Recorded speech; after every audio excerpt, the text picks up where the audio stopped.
Our top story tonight is they released a CBS producer? Yeah, they just released the CBS producer, apparently.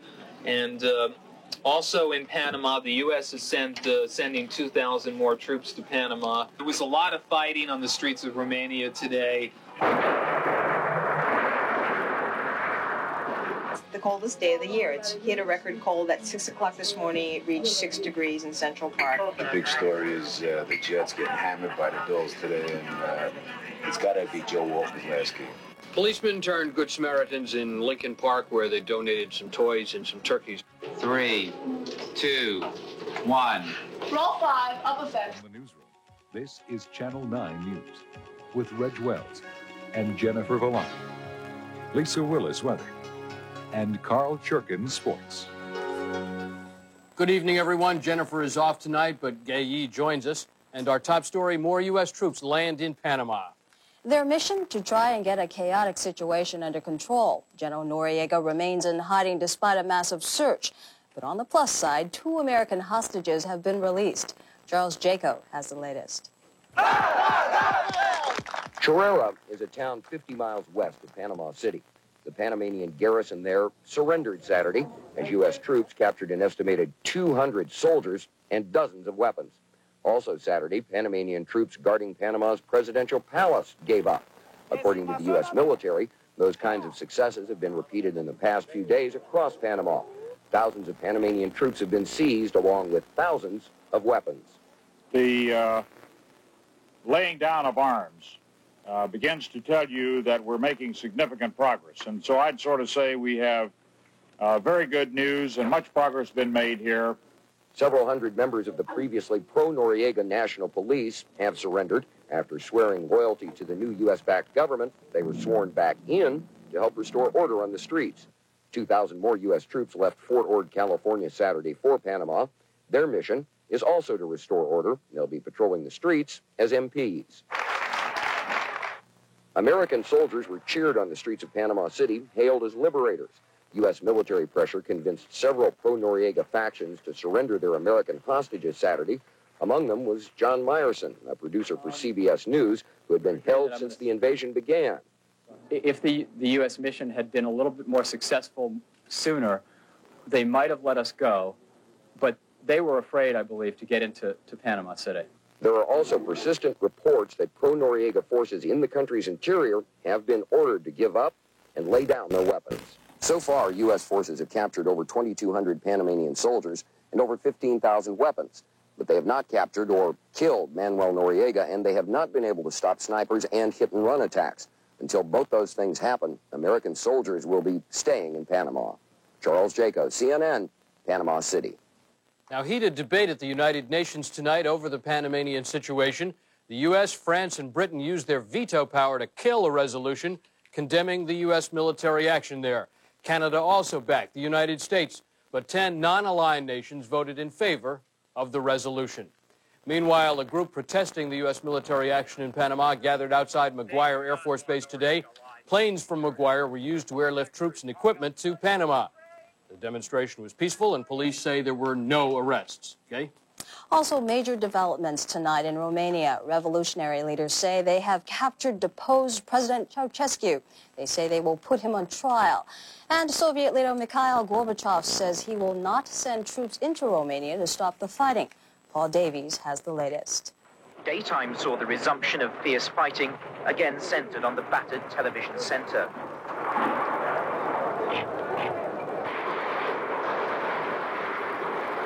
Army units, tanks, and unarmed civilians again forming a defensive circle around the buildings, coming under fire from snipers, and returning countless thousands of rounds at the apartments where they believed troops loyal to Ceausescu were holed up.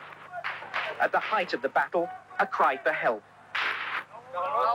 Risking his life, a soldier crawls toward an injured colleague. Astonishingly, there's a pause in the battle as the critically wounded soldier is carried to a makeshift ambulance, which will ferry him to a hospital already struggling to cope with the many hundreds of dead and injured.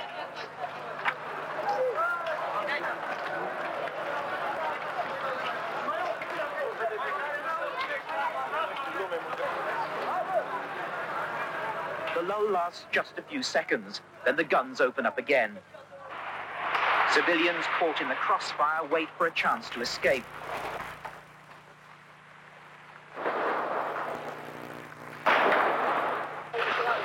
Some even risk their lives carrying supplies of food into the defenders of the TV station. This battle has now been going on for almost 24 hours, but despite all their firepower, the troops are not able to winkle out those men still loyal to Ceausescu. If anything, the fighting intensifies as the day wears on. Both sides obviously seeing control of the state television service as vital to their cause. Not only are the studios now being used as a headquarters by the new government of National Salvation, but prisoners, including former ministers and close aides of the deposed President Ceausescu, are being brought here to be interrogated. And that was Paul Davies reporting from Romania. Reg? As bullets fly on the streets of Bucharest, tonight Romanians in New York are urging their brothers to fight on. Victory! Victory! Victory! A vigil was held outside the Romanian consulate in Manhattan. Despite the cold, a large group gathered. The group called on the United States to get involved in sending aid to the pro-democracy forces. The man who sparked the changes in Eastern Europe has been named Time's Man of the Decade. He's Soviet leader Mikhail Gorbachev. And Time says he was the force behind the most momentous events in the 1980s. The last time the magazine departed from its usual Man of the Year award was back in 1949. Then it named Winston Churchill Man of the Half-Century. And coming up next, an emotional appeal. The man who was saved by a subway Good Samaritan asked the Samaritan to turn himself in. We'll also have...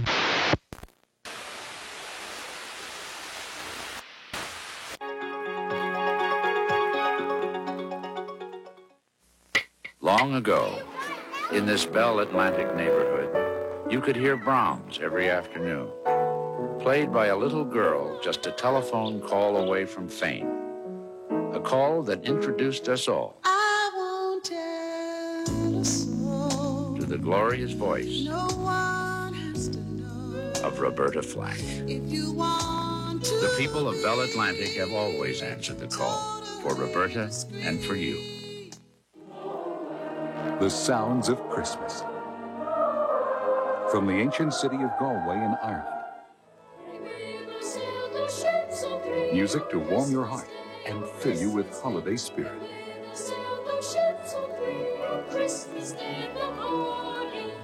Join us for a special musical presentation of A Galway Christmas. Christmas Eve at 6 o'clock, here on Channel 9. The victim who was rescued by the subway Samaritan wants the mystery man to turn himself in. Jean-Claude Vincent was saved from subway muggers by a passenger who killed one of the attackers with a knife. Tonight, Vincent told the so-called Samaritan he has nothing to fear. Wherever you are, I only can remember that early morning, December 9th, when you came to my rescue. Now, I really would like you to come forward and let us help you. The Manhattan DA says only a grand jury could bring charges in this case. Reg? And Gay, the 1980s were the most murderous decade in New York City history. Cops say street crime is also climbing.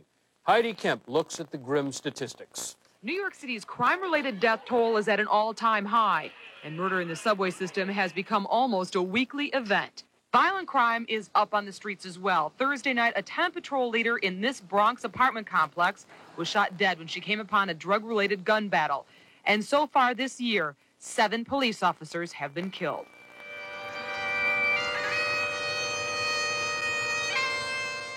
Just last month, 2 police detectives were shot dead on the Grand Central Parkway while transporting an inmate back to Rikers Island. Not only has 1989 been particularly deadly, but this year's death toll is expected to push the murder rate for the decade to nearly 17,000. That makes the 1980s the deadliest 10 years in city history. According to police records, New York City recorded 3,217 murders in the 1950s, 6,530 murders in the 60s, and 15,569 murders in the 70s. Police attribute this decade's rise in murder to the drug crack, and many citizens agree. It has to do with the drugs, crack, and illegal drugs. A lot of people are out to do whatever they can do to get them, including killing people and mugging people. New York's new police commissioner, Lee Brown, takes office in mid-January, facing tight budget constraints and a city overrun with racial tension and drugs. Brown said this week he doesn't yet have any specific programs in mind to help combat the crime rate, but he did say it's going to require the combined efforts of both law enforcement and every community to make a change. Heidi Kemp, Channel 9 News. And in other news tonight, New York City EMS officials are investigating a mix-up. A Bronx man was declared dead by an ambulance crew, but later a second ambulance crew apparently thought the man was alive and rushed him to a hospital. He was later pronounced dead. Switching gears now, it was warmer in Anchorage, Alaska than it was in New York City today. In Central Park, the temperature registered 6 degrees this morning, making this the coldest day of the year. The weather took its toll on the carriage business in Central Park. Things were quiet on what should have been one of the best days of the year. Today's 6 degrees, as you well know. Business ain't pretty, it's not very good. But not everyone was scared away. It was minus something in Pittsburgh when we left. So this is like a heat wave. This is a heat wave, right? Jamaica. It's true, the New York metropolitan area is not alone in its misery. A cold wave is streaking across the Midwest, the South, as well as the East. It's been unaffectionately dubbed the Siberian Express. This morning's low missed shattering a record, but not by much. And as unbearable as it seems, it didn't keep people from venturing out. It's 2 days before Christmas, after all. We are crazy, but I had to get a few last-minute gifts. And you have to go out. It's not going to get any warmer. I was supposed to go to a football game today, the Jets. I couldn't go. I forget it. I couldn't handle the weather. The saying, when the going gets tough, the tough go shopping. Sounds like an introduction to Russ Salzberg. Later tonight, Lisa will tell us how the weather is shaping up for the Christmas weekend. And as Reg says, here's Russ. Yeah, and I'd have to say it was, putting it plain and simple, today's football game at Giant Stadium, very, very depressing. And for Jet coach Joe Walton, he was probably going to sing his last song.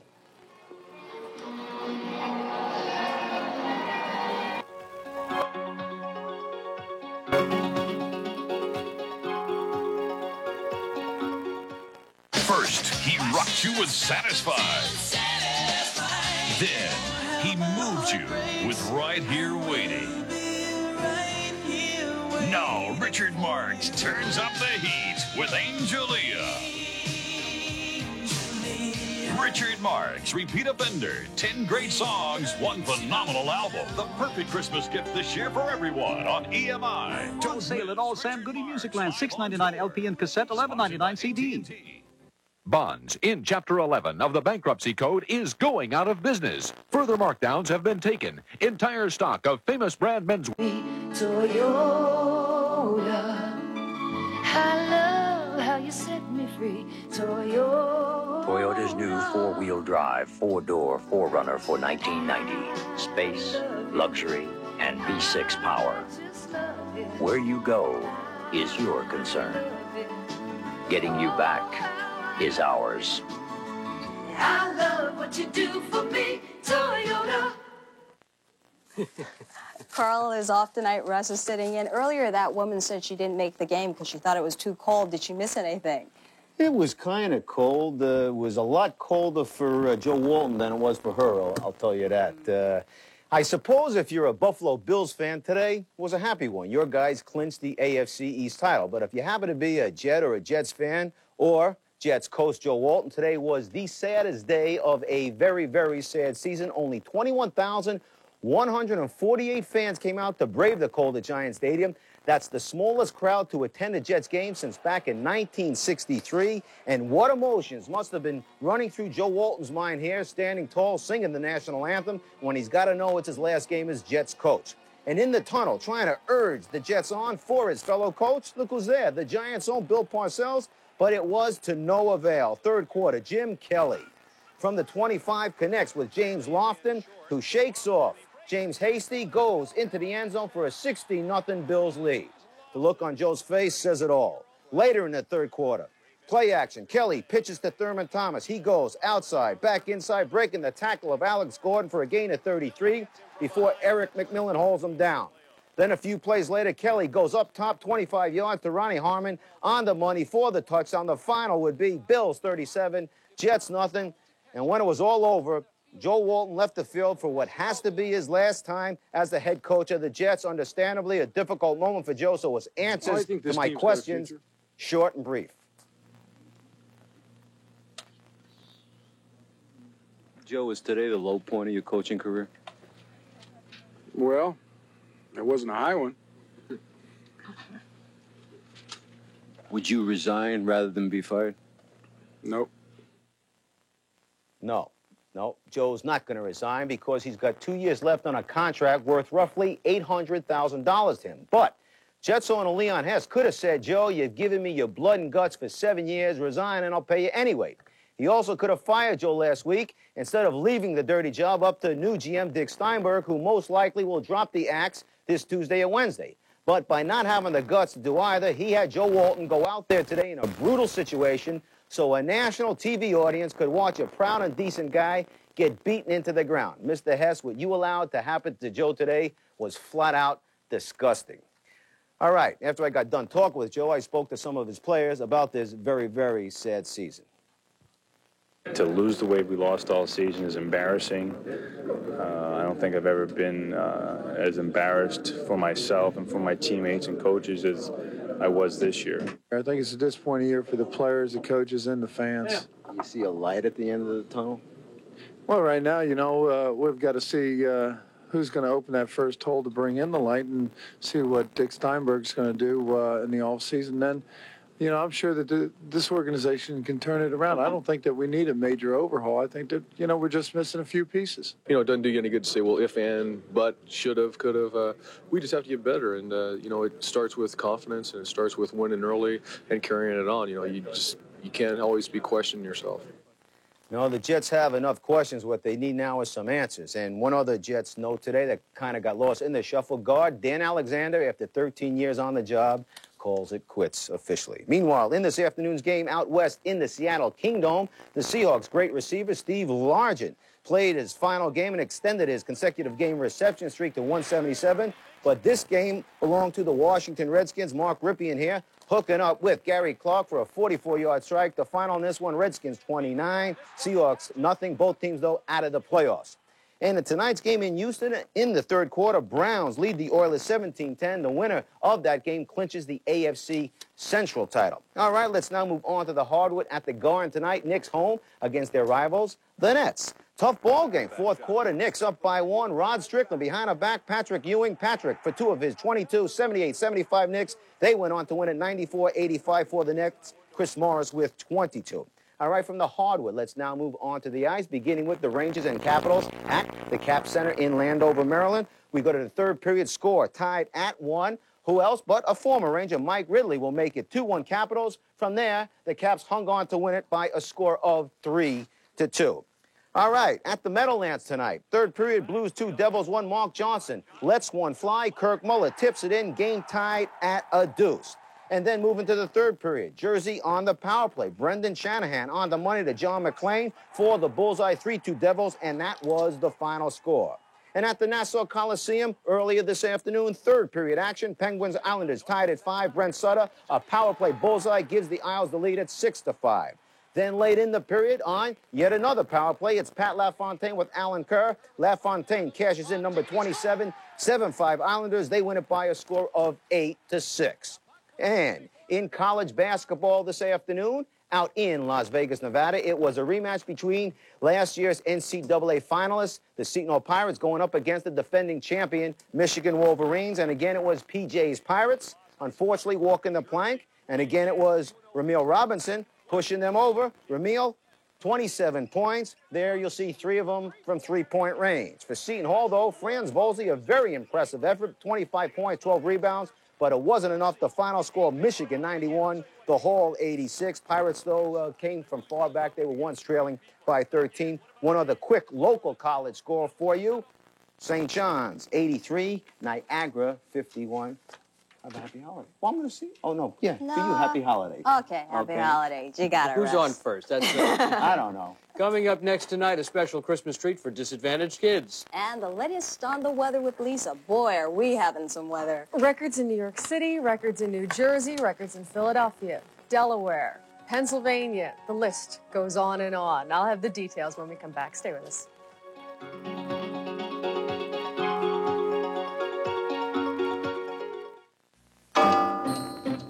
Come the night before Christmas, when Santa appears, he could bring your family the gift of the year.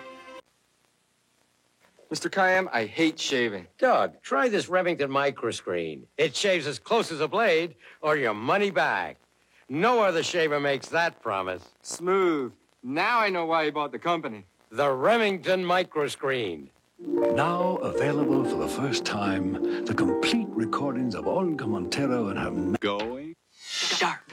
Most of the world's made for small people, but I like things made for me, big. Introducing Sharp Vision, the ultimate home theater.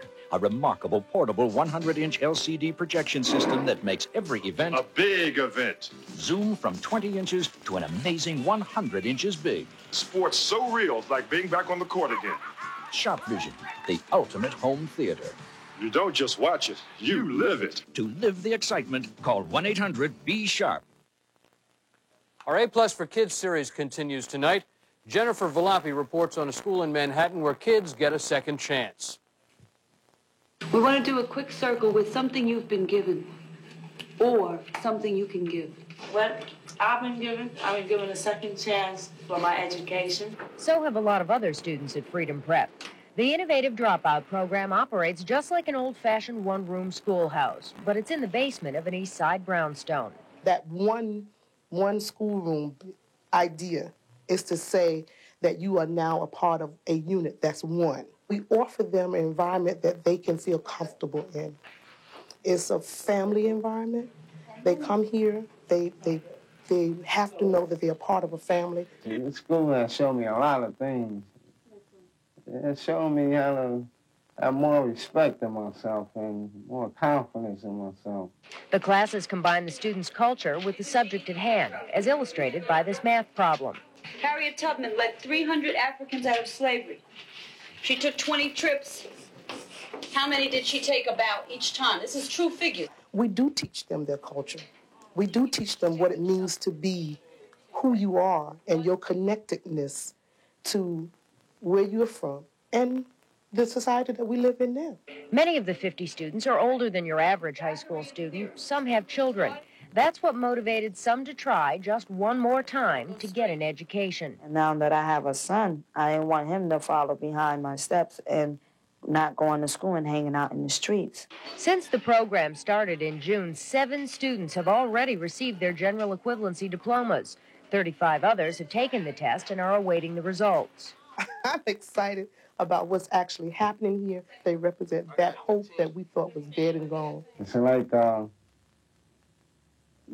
give me confidence and courage, energy.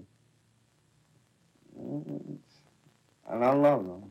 Interestingly enough, it is the Department of Employment that is paying for this pilot project. The department hopes that the students don't stop here, but go on to college and better paying jobs. Jennifer Volpe, Channel 9 News. And on Tuesday night, Channel 9 will broadcast an A+ for Kids holiday special. It'll be hosted by Jerry O'Connell. That's Tuesday from 8 until 9.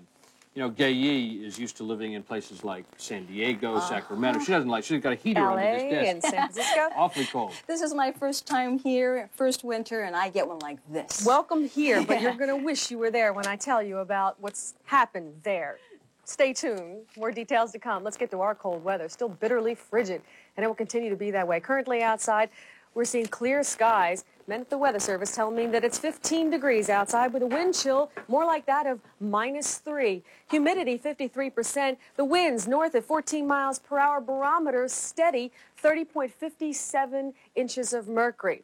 That house was on Berkeley Avenue, Reg's old hometown in Orange. Well, let's talk about the warmth before we get to the bitterly cold temperatures. Some records were set today. L.A., 85 degrees. San Diego also setting a record today, 78 degrees. Santa Maria, California, 79. Record warmth, but there's a dividing line right smack in the middle of the nation, so that from the middle of the nation to the eastern seaboard, 116 records were set today. 40 of those records were for December all-time lows. We're talking about a bitter Siberian Express that has come down. Our Radar Plus at the current time, this is what we want to pay particular attention to. Most of this from the Florida-Georgia border northward is in the form of snow. This is rare. I lived in South Carolina for about 5 years on and off, and to see 7 inches in Charleston, 6 to 8 inches in Myrtle Beach of snow for 1 day's total, meaning today 12 inches in Oregon Inlet, North Carolina, that's just south of Kitty Hawk. This is incredible. It usually doesn't happen, but because the bitterly cold temperatures has sunk really as far south as southern Florida, and there's a low-pressure center, an area of precip, just over top of them, and that's what's happened. Meanwhile, look at our area. We're in the clear as far as precip goes, but there's maybe some flakes in the forecast for Christmas Day. More details when we come back. Stay with us. First, he rocked you with Satisfied. Then, he moved you with Right Here Waiting. To golden days and mellow nights. Harvey's Bristol cream. Astronomers tell us there won't be a total eclipse in America until the year 2017. They are very much mistaken. This is the year of the eclipse. Introducing the Eclipse GS Turbo by Mitsubishi. Try not to stare.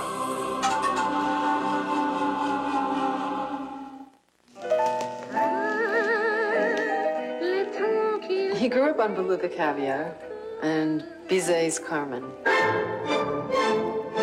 He had a champion King Charles Spaniel and a 52 roadster named Wanda. He had Europe at his feet and the world at his door. But he never had a Waterman pen. How could I have known he'd been so deprived?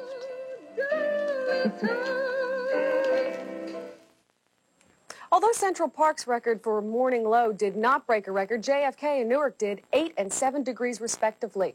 But I think tomorrow morning our records probably will fall for the 3rd day in a row again. Here we go. AccuWeather telling us that tonight clear, very cold still. Move on to tomorrow and you will see that it will still be rather bright sunshine, and we will have a rather cold day again for tomorrow.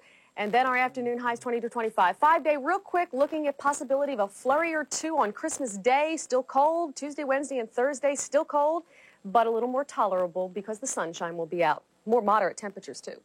There you go. Tolerable in whose opinion? Whose opinion? As we leave you tonight, some of the sounds of the season. It's a siren. But these sounds bring Santa Claus. He left his sleigh in the North Pole in favor of a police cruiser. This is Lincoln Park, New Jersey. The members of the PBA Local 192 distributed a lot of good cheer today. They also gave out toys for the tots and turkeys for the adults. The purpose, to see that the less fortunate have a Merry Christmas in Lincoln Park. The police buy the toys, make a list, check it twice, then proceed to spread a little joy to the world. For a second there, I thought he was giving away a cat. No, I thought he was giving out tickets myself. Well, that's our report for tonight. I'm Gay Yee. And I'm Reg Wells. See you back here tomorrow night at 10. Good night.